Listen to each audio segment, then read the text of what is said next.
Hello my dear students, my name is Aryan Yadav और आज हम पढ़ाने वाले हैं बेटा लॉज ऑफ मोशन का पार्ट 2। पार्ट 1 मैंने आपको पढ़ाया, आई होप कि आपको अच्छे से समझ में आया होगा और पार्ट 2 भी आपको अच्छे से समझ में आएगा। ओके बेटा, तो चलो स्टार्ट करते हैं। तो हमने कंप्लीट किया था टाइप्स ऑफ एक्सीलरेशन का। तो नेक्स्ट टॉपिक क्या होगा बेटा? Uniform and non uniform linear motion. ध्यान से समझना बेटा, अगर समझ में नहीं आए तो प्लीज़ कमेंट करके आप पूछ सकते हो कि सर हमको ये टॉपिक समझ में नहीं आया। नेक्स्ट पार्ट में हम आपको एक्सप्लेन कर देंगे और अच्छे से। Uniform and non uniform linear motion. First one thing कि आपको मालूम बेटा what is motion? Motion means movement of an object. Okay बेटा, या changing of the position of object, तो आपको ये मालूम है। But what is linear? What is linear motion? Uniform non uniform से पहले हमको मालूम होना चाहिए what is linear motion. And what is linear motion? बेटा when an object move in a straight line, अगर कोई ऑब्जेक्ट एक स्ट्रेट लाइन में मूव करे, linear means line, straight line में मूव करे, तो ऐसे मोशन को क्या बोलेंगे बेटा? Linear motion. When an object move in a straight line, अगर स्ट्रेट लाइन में मूव करोगे तो आपका डायरेक्शन चेंज नहीं होगा। अगर कोई ऑब्जेक्ट मूव करे बट उसका डायरेक्शन क्या हो, चेंज ना हो, तो इस टाइप का मोशन को क्या बोलोगे? Linear motion. आई थिंक आपको समझ में आएगा होगा what is linear motion. Linear motion means कि कोई भी ऑब्जेक्ट अगर स्ट्रेट लाइन में ट्रेवल कर रहा है तो उसको हम लोग क्या बोलेंगे? Linear motion. ओके बेटा, नाउ व्हाट इज यूनिफॉर्म या what is non uniform linear motion? चलो वन बाय वन करते हैं। U means uniform, L means linear, M means motion. Uniform linear motion. What is uniform linear motion? बेटा when an object covers equal distances in equal time intervals known as uniform linear motion. आप बेटा note भी कर सकते हो, when या if an object covers equal distances in equal time intervals known as uniform linear motion. If an object covers equal distances in equal time of intervals known as uniform linear motion. कोई भी object अगर equal distance cover करे equal time में तो उसको क्या बोलोगे? Uniform linear motion. एक भी ऑब्जेक्ट होता है, वन या वन मोर भी ऑब्जेक्ट हो सकते हैं, एक से अधिक कोई जरूरी नहीं कि कोई एक ही ऑब्जेक्ट। फॉर एग्जांपल आपको बता दो, सपोज करो यहां से देखते हैं, आप हो ए, आपका फ्रेंड बी, आपका एक और फ्रेंड है सी। सपोज करो ए बी सी, ठीक है बेटा। हमने क्या देखा कि ए ने 2 किलोमीटर डिस्टेंस ट्रेवल कर रहा है इन हाफ आवर, और बी को देखा तो बी भी 2 किलोमीटर ही डिस्टेंस कर रहा है इन हाफ आवर, और सी के बारे में भी पता चला कि सी भी यार 2 किलोमीटर ही डिस्टेंस ट्रेवल किया same time in half hour. तो इनका किस टाइप का मोशन होगा बेटा? देखो इक्वल डिस्टेंस ट्रेवल कर रहे हैं, ओके। कोई एक ऑब्जेक्ट भी हो सकता है, डिफरेंट मतलब डिस्टेंस, एक बार 2 किलोमीटर ट्रेवल किया, अगेन टाइम 2 किलोमीटर ट्रेवल करे, अगेन टाइम 2 किलोमीटर ट्रेवल करे सेम टाइम में, तो भी हम लोग बोलेंगे यूनिफॉर्म लीनियर मोशन। अगर मोर ऑब्जेक्ट है तो इनका भी जो मोशन होगा वो क्या होगा? Uniform linear motion. समझा बेटा? क्यों? क्योंकि देखो टाइम इनका देखो सेम है, डिस्टेंस देखो क्या है, सेम है। तो हम लोग क्या बोलेंगे बेटा, व्हेन एन ऑब्जेक्ट या वन या मोर ऑब्जेक्ट भी बोल सकते हैं, covers equal distances in equal time intervals is known as uniform linear motion. I hope कि समझ में आया होगा बेटा। ओके बेटा, नेक्स्ट चलते हैं non uniform linear motion. Non uniform linear motion क्या होगा बेटा, होगा व्हेन एन ऑब्जेक्ट कवर्स, यहां पे इक्वल डिस्टेंस बेटा, तो यहां पे क्या हो जाएगा, different distances in equal time intervals known as, क्या बोलो बेटा, known as non uniform linear motion. When an object cover different distances in equal time interval, time equal होगा बट डिस्टेंस क्या होगा, डिफरेंट होगा, तो उसको क्या बोलोगे बेटा, non uniform linear motion. For example, चलो इनको तो मैंने एक बार दौड़ा दिया तो बेचारे थक गए होंगे, अगेन एग्जांपल लेते हैं। नेक्स्ट एग्जांपल, सपोज करो ए है डी, ए है ई, दौड़ा देते, देखो लग भी रहा है कि दौड़ रहे हैं ना, ए है एफ।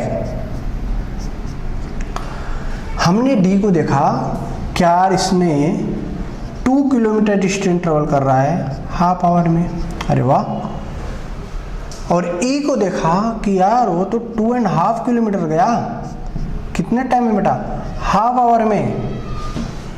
और जब हम एफ के पास जाते हैं तो बहुत आगे निकला भाई, 3 किलोमीटर गया, कितने टाइम में, हाफ आवर में। तो अब क्या देख रहे हो बेटा, इनका जो टाइम है क्या है, इक्वल है, बट जो डिस्टेंस है क्या है बेटा, डिफरेंट है। डिस्टेंस क्या है, डिफरेंट है, टाइम क्या है, इक्वल है। तो इक्वल टाइम में देखो, इक्वल टाइम में डिफरेंट डिस्टेंस ट्रेवल किए, तो इसको क्या बोलोगे, नॉन यूनिफॉर्म लीनियर मोशन। बेटा समझ में आया, यूनिफॉर्म लीनियर मोशन क्या है, कोई ऑब्जेक्ट अगर इक्वल डिस्टेंस से ट्रेवल करे इक्वल टाइम में तो क्या बोलोगे, यूनिफॉर्म, लेकिन डिफरेंट डिस्टेंस ट्रेवल करे इक्वल टाइम में, उसको क्या बोलोगे, non uniform linear motion. Okay, एक टॉपिक और कवर कर लेते हैं हम लोग, यूनिफॉर्म सर्कुलर मोशन। यहां पे लिख देते हैं एंड यूनिफॉर्म सर्कुलर मोशन, ये भी देख लेते हैं बेटा। Uniform, UCM, uniform circular motion. अब यूनिफॉर्म सर्कुलर मोशन क्या होता है, first one thing you know motion, but what is circular motion. Circular motion क्या होता है बेटा, when an object travels on a circular path, मतलब मोशन हो लेकिन स्ट्रेट लाइन में ना हो बेटा, कहाँ हो, सर्कुलर पाथ पे हो। व्हेन एन ऑब्जेक्ट मूव्स या travel on a circular path, then this type of motion is known as circular motion. But uniform कब होगा, जब उनका स्पीड कांस्टेंट हो। क्या बेटा, कांस्टेंट हो।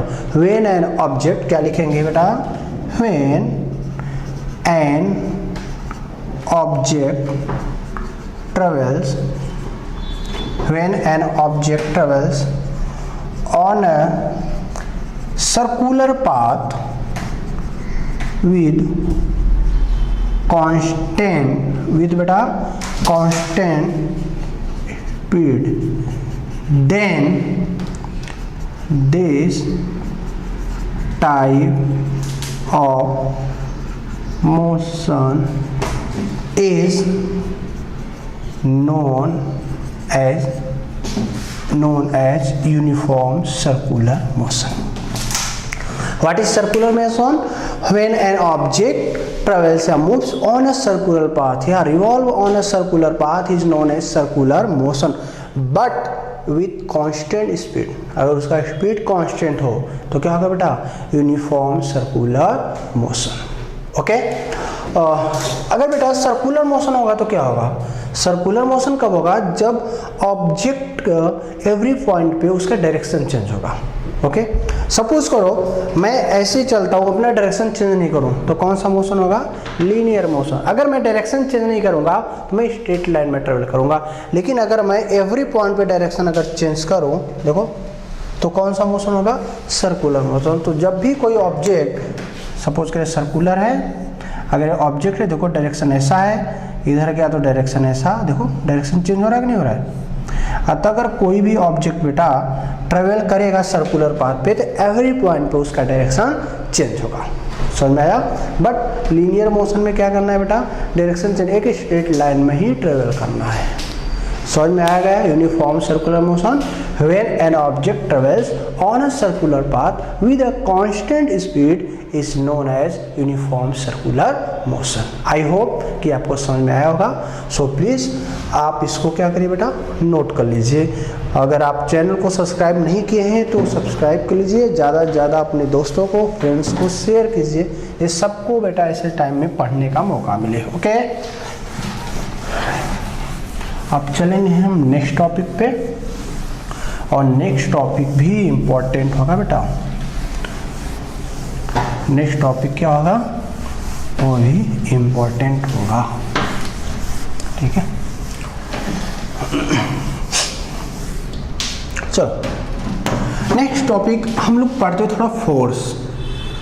आपके चैप्टर में टॉपिक तो है नहीं, बट ये नाम आएगा तो आपको मालूम होना चाहिए। फोर्स, फोर्स क्या है, फोर्स इज द, फोर्स क्या है, फोर्स इज द पुलिंग और pushing nature of an object. Force क्या है, पुलिंग और पुशिंग नेचर, किसी चीज को खींचना या धक्का देना ही क्या है, फोर्स है। ठीक है, and represented by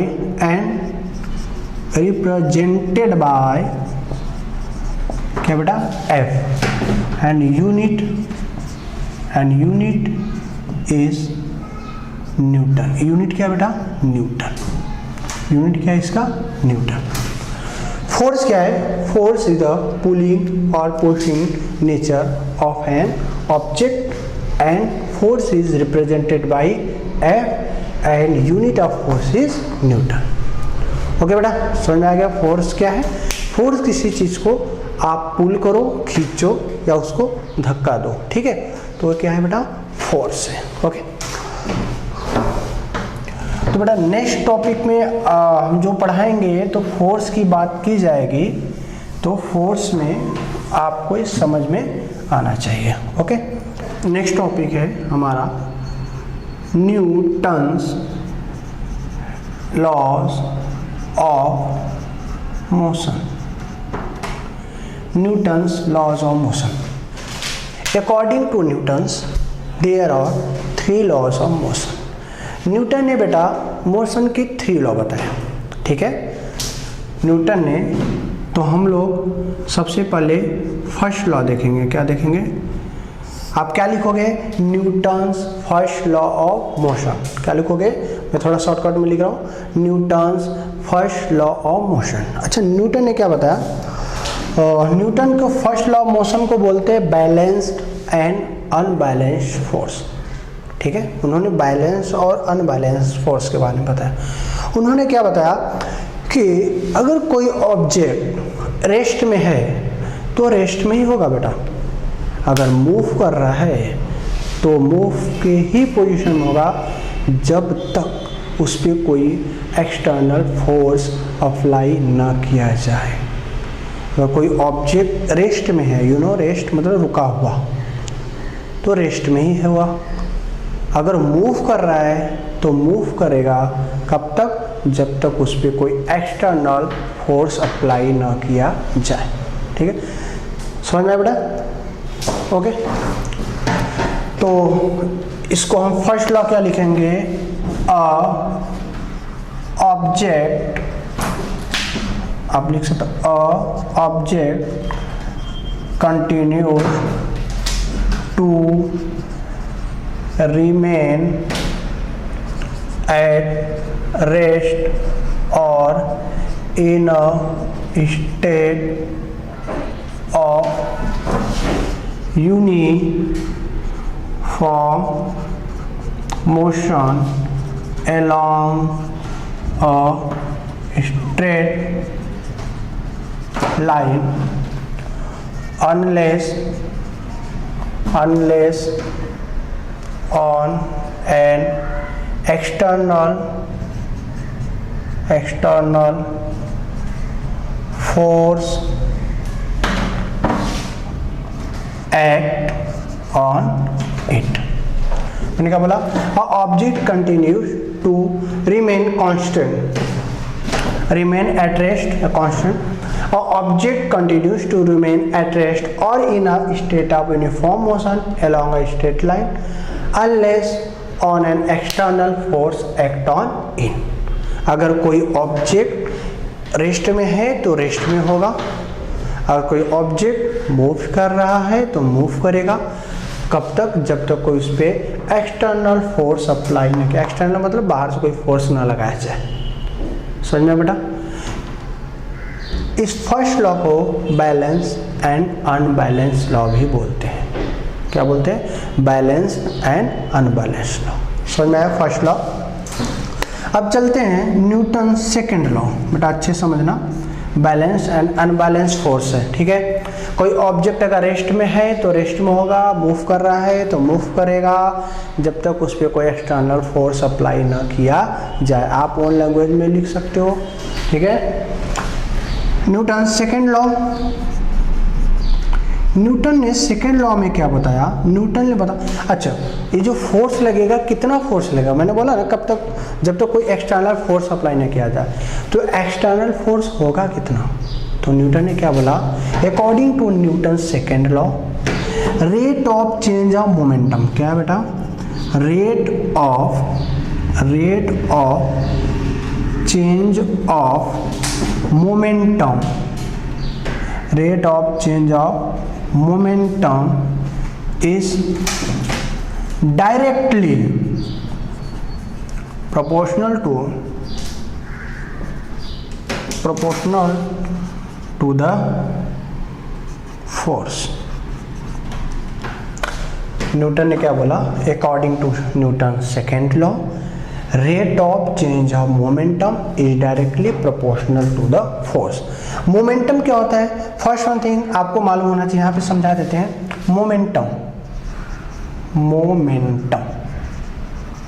momentum is represented by P, इसको पी से रिप्रेजेंट करेंगे।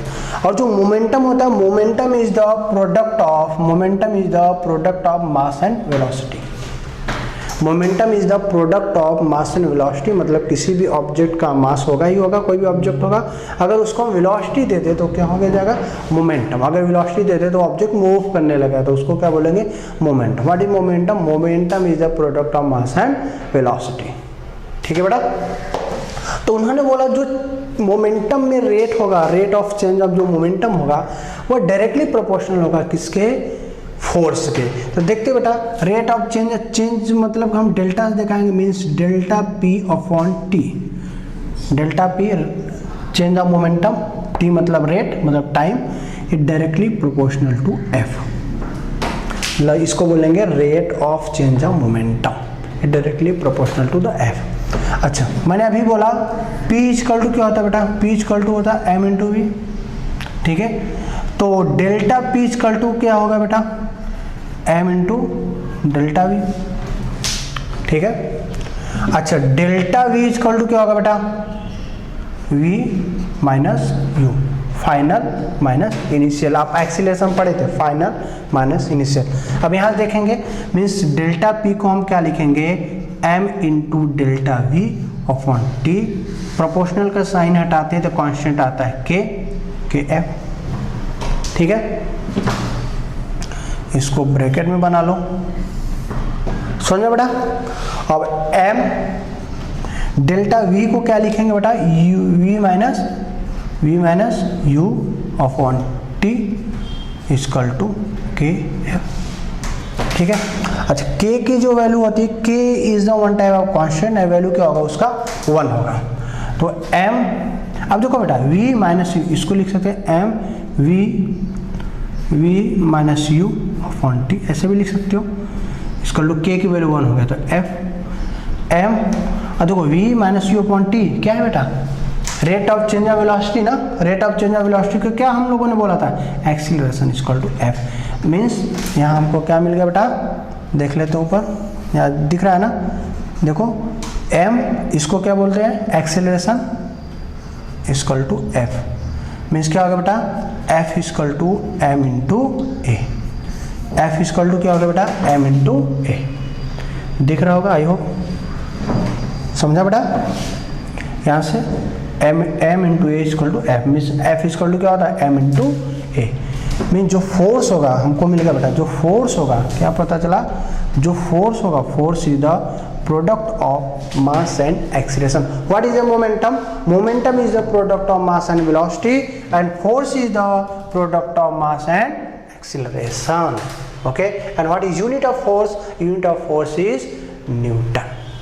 समझ में बेटा, ओके थैंक यू। तो फर्स्ट लॉ सबको समझ में आया, अगर कोई ऑब्जेक्ट मूव कर रहा है तो मूव करेगा, अगर रेस्ट में होगा जब तक उस पर कोई एक्सटर्नल फोर्स अप्लाई न किया जाए। सेकेंड में क्या बोला, rate of change of momentum is directly proportional to the force. जब हम फाइंड आउट करेंगे तो क्या मिलेगा, force is the product of mass and acceleration, this is the Newton second law. Force is equal to the mass of product of mass and force is equal to the product of mass and acceleration. This is the Newton second law. Understand? Okay बेटा, चलो अब इसको आप note भी कर सकते हो। यहाँ पे हम आपको न्यूटन का थर्ड लॉ बता देते हैं, न्यूटन का थर्ड लॉ। आप क्या लिखोगे, Newton's third law of motion. जो न्यूटन का थर्ड लॉ क्या है, न्यूटन ने क्या बोला, एक जो फर्स्ट में बोला बैलेंस एंड अनबैलेंस फोर्स के बारे में बताया, सेकेंड में उन्होंने फोर्स बताया कि फोर्स कितना लगेगा, तो फोर्स फाइंड आउट किया, मास इनटू एक्सीलरेशन। थर्ड में बताया कि अगर किसी भी ऑब्जेक्ट पे अगर हम फोर्स लगाएंगे तो ऑब्जेक्ट भी उतना ही हम पे फोर्स लगाएगा। Means action is equal to the opposite reaction. उन्होंने क्या बोला, एक्शन, जो एक्शन होगा फोर्स पे, जितना हम किसी भी ऑब्जेक्ट पे फोर्स लगाएंगे वो ऑब्जेक्ट भी उतना ही हमको रिएक्ट करेगा। बेटा दिख रहा होगा, action means A equal to R, action is equal to the opposite reaction. किसी भी ऑब्जेक्ट पे जितना हम फोर्स लगाते हैं वो ऑब्जेक्ट भी हम पे उतना ही फोर्स लगाता है, उसको बोलते हैं action is equal to the opposite reaction. जैसे बॉल ले लो, बॉल को जितने तेजी से हम नीचे मारेंगे उतने तेजी से वो ऊपर जाएगा। समझ में बेटा, सपोज करो गन ले लो, और गन जैसे गन जो भी गन फायर करते हैं, जैसे भी देखो गन जैसे फायर करेंगे वैसे उनको झटका लगता है, जितने तेजी से मतलब फायरिंग होते हैं उतनी तेजी झटका आपको भी लगेगा। तो action is equal to the opposite reaction. आप वॉल ले लो, वॉल पे जितने तेज मारोगे उतने तेज आपको भी लगेगा, इसको बोलते हैं action is equal to the opposite reaction. ये किसने बताया, न्यूटन ने अपने थर्ड लॉ में बताया। आई होप कि आपको अच्छे समझ में आएगा। सो बेटा आप इसको सब्सक्राइब कर लो, आप लोगों को शेयर करो, बाकी हम आपको पार्ट 3 पढ़ाएंगे। Okay, thank you.